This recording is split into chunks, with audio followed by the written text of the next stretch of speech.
what they're looking for. In other words, if this is an agency that really likes, you know, I don't know, jazz-oriented quartets, and they're booking, you know, the region you want to work at, the kind of money you want to get, then they'll use you, assuming you have the right chops and all that. Chops, and also the right marketing materials for them, which we talked about before. You know, you got to have typically what agents expect right away, because I've reached out to some new agents recently, and exactly what they said to me was, I said, hi, I got a great act. I think you'd be, are you interested? They said, yes. Show me your video. That's the first thing they said. Let me see your video, then we'll talk. And that was like the response I got back from like 2 or 3 guys. Usually it's, I want to see a video, I want a picture, I want a song list, and then maybe some references, you know, and that's what you need, you know, to get out there. Now, just real quickly, I want to give a plug for some 2 previous episodes of this podcast. Episode 55 was using YouTube to land paying gigs, and then episode 53 was how to use Craigslist to book music gigs. So if you haven't heard those episodes, you can go back and get caught up there. Yeah, actually, that Craigslist thing's kicking butt for me, man. And we're gonna have to do an episode where we update that. Yeah, that's been working out really good. Yeah, I'm really happy with that, man. So yeah. Anyway, cool. So that's kind of the thing. But you need a quality, and you gotta be careful, guys. You got to make sure your videos really sounds fantastic. And there's 2 things I got to tell you. You got to make sure your video sounds fantastic and the lighting is good. You don't need multiple cameras. Not really. You don't need editing. Not really. But it's got to be lit well, and it's got to sound fantastic. And one other thing, it should not have your promotional contact information on it for the agent. It should be something that they can show their buyers without fear of them contacting you directly because it's got your phone number or your website or your email address on it. Good points. And then Brandon says here, I think we've covered this, but maybe just in case it sparks some other stuff. He says, love to hear you talk about your experience with different agents, what to look for, what to look out for, and then some do's and don'ts for reaching out to them. Anything there's spark something that we haven't touched on? Well, first of all, don'ts is, I mean, things to look out for. If anybody just says, you know, sign with me, we talked about that, and I'm going to do all your work, but I'm not going to do anything till you sign something, just run away. All right, that's the first thing. Also, if you want to work with an agent, again, find out what they do, you know, find out what type of groups they're booking, what type of music they want. Do they want covers? Do they want originals? Find that out as well, you know. Do your research, talk to their bands, you know what I mean?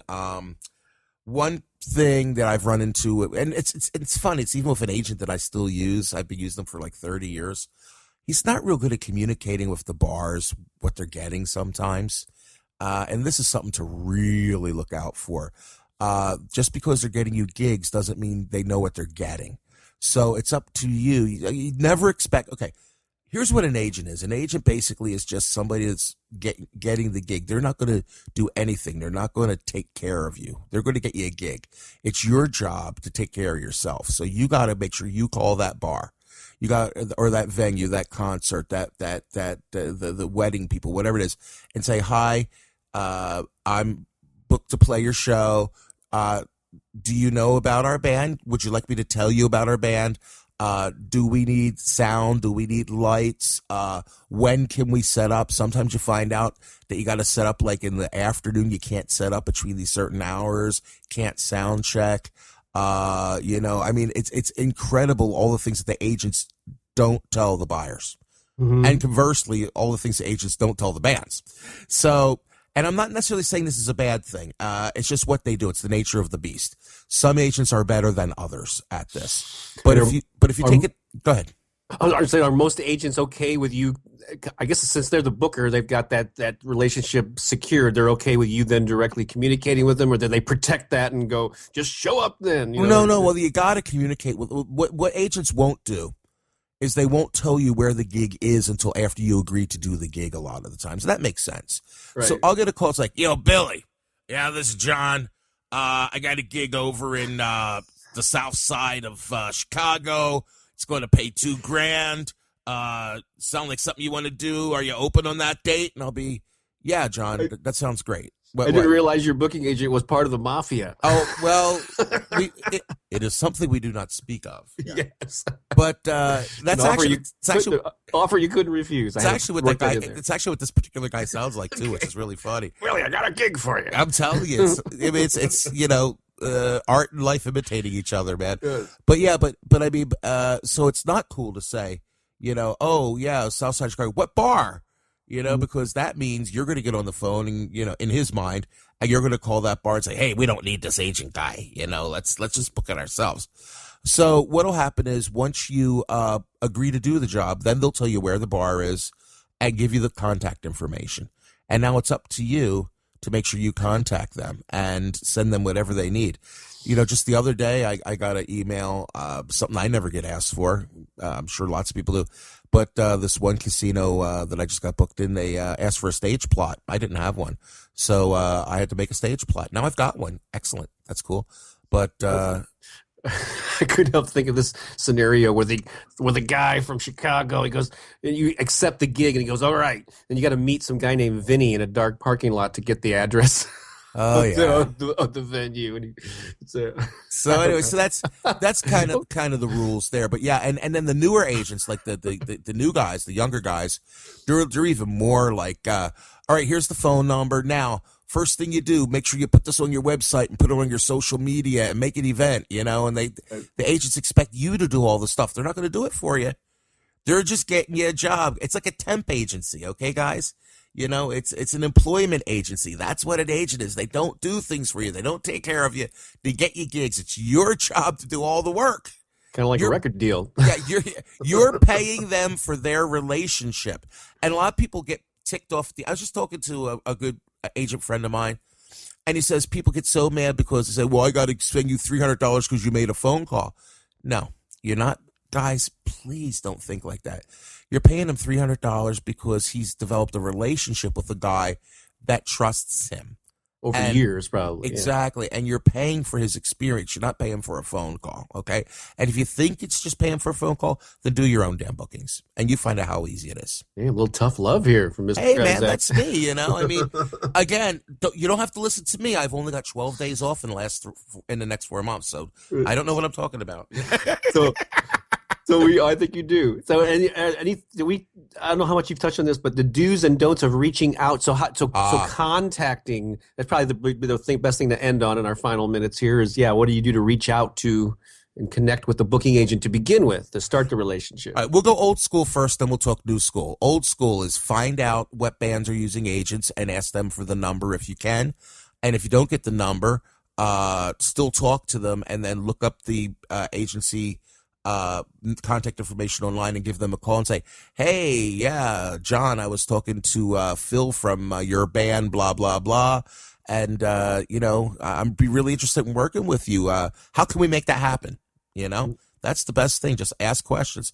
Yeah. Are you interested in any new bands? I hear you're looking for reggae, man. We do a great reggae show, whatever it is, And that old school, man, is always great when you can drop names, and say, hey, I'm talking to this guy. I was out at one of your bars. I saw this great band of yours at that bar, and be specific. Tell them about the show. The agents really dig that, Or I guess you would also contact the venue that you want to play, and like we said earlier, they say, oh, I only book through the XYZ agency, and then there's your reason, then it's Jim, the manager at the Acme Club. Yep, there you go, exactly. Suggested I contact you. And I guess these days, I don't know if this is stepping on the new school way of doing things, but most agencies are established ones, I imagine, have a website. And so you could go there and do a little research, find out what types of bands. So that way you come prepared, I guess, with here's how we are a good fit with the type of acts that you book. Right. And depending upon the agency, depending upon how they're set up, some of them have very rigid, or they'll say on the website, we are not taking any new bands. Well, don't call them. Other ones say, always looking for great bands, contact us, or go to our page where you submit your EPK, your electronic press kit. So, every agency's different, and some of them are all set up, for different ways of submitting bands and evaluating bands and things like that. So really, like, it all goes back to what I said before. It all goes back to and Facebook and Twitter is a great way in the new school. If you find out, that a particular agency has a Twitter, definitely go back to our Twitter episodes and how I reach out to Twitter people. I mean, that's how I've made the best contacts of my career, practically, with people I never thought I'd meet, was just by starting Twitter conversations or becoming part of their Twitter conversations. You know what I mean? And becoming interesting to them and valuable to them. And the next thing you know, bam, we're working together, So, use the social media. LinkedIn, I do not like LinkedIn. I never use LinkedIn, but that's a great place for business-oriented stuff, and all the agents appear to be on that. So that might be something else to check out. The main thing is just don't go out there like, what are you going to do for me? And don't go out there like you've got all the answers for them either. These guys have been around the block. You know what I mean? And they do specific things. Don't try to talk them into things they don't do. I've been down that road. Does not work. If this guy is just basically booking, $300, $400 bars, and that's what he does, don't try to get him to book you in the festival. You know what I mean? This guy's doing all cover bands. Don't try to sell him an original band. You know what I mean? Just be respectful about what it is they do and try to help them to look better with their buyers. That's the secret to success there, by the way, with booking agents. And really, everything in life in the music business is put yourself in the shoes of the other person that you're communicating with, and how can what you have to offer benefit them, so you get what you want by helping other people get what they want, which I think is paraphrasing something that Zig Ziglar said. Yeah. Oh, and I guess I would say one other thing. If you're going to reach out using like cover letters or even mail, like an actual snail mail item, check out the language that the agencies use and use that. Like, there's this one agency here that I use. They're younger guys and they're kind of hip and they talk a little hip, whatever, more current, very conversational. Whereas this other guy, Billy, it's John, that guy, he's very old school, very like, for instance, I do school assemblies. He doesn't call them assemblies. He calls them lyceums. Nobody calls them lyceums anymore, but that's what they're called. That is the actual real word, because an assembly is when the school gets together. A lyceum is when somebody else comes in and speaks to the school. But they've kind of dumped that word and they just call them assemblies now. But he's very old school. He's like, to whom it may concern, da, da, da. And he likes that. He likes business-like things. So check out their Facebooks, their websites, and see how their language is, so you can communicate with them in a way that they can take you seriously too. Doesn't mean you have to change yourself altogether, but it does help to put a little bonding agent between bonding agent. Bonding agent. Yay! Oh, very good. Hey, it's like super glue. Bob, have I been doing all the freaking talking? I'm sorry. No, I have been engaged here. I'm more like interviewing you, because I know you have the expertise in this area, and I'm happy with doing that. We kind of switch those roles. Yeah, wait till we do the email one. I'm just going to sit here and shut up. You're not even going to ask questions. I already know you got some devil's advocate. Don't even get me started. So that's what, I'm making a list here of things that we're hopefully, in the next couple of episodes, we'll be talking about email, what to send to your email list. That was a question that Jason Didner had. You might be talking about how to book a small tour. We might also cover some, in a different episode, some productivity tips that involve baby steps. Baby steps, which is not what people like to focus on. They like the big, huge, let's make big change today, this week. No. But that's not usually the key to success, and we can cover that. And so you're going to be hitting the road, and you're obviously a hardworking man there. And I got a CD to record. That's right. Your new what is it called? What's the title? Full Frontal Nerdity. I love it. And if anybody wants to follow me on Facebook, Billy Gryzak, on Facebook, I've been posting up my my lyrics and stuff there, and I don't know if I've been posting them anywhere else. If you want to follow me there. But anyway, so Bob, new books. You got all kinds of stuff going on, man. Yeah, I'm kind of like, it's weird. There's different things in different stages. So I wrote this book called The 5 Minute Music Marketer back in the end of last year. I actually released the ebook in like January, but I just now got around to formatting it for the print version. So the print versions come out. Also, I wrote and finished The Empowered Artist recently, and so that's out in ebook format. That'll hopefully be out in print soon. And so yeah, all these things are in different stages, but the 5 Minute Marketer, the ebook, like they got a surge of orders. I'm not even sure where it came from, but it was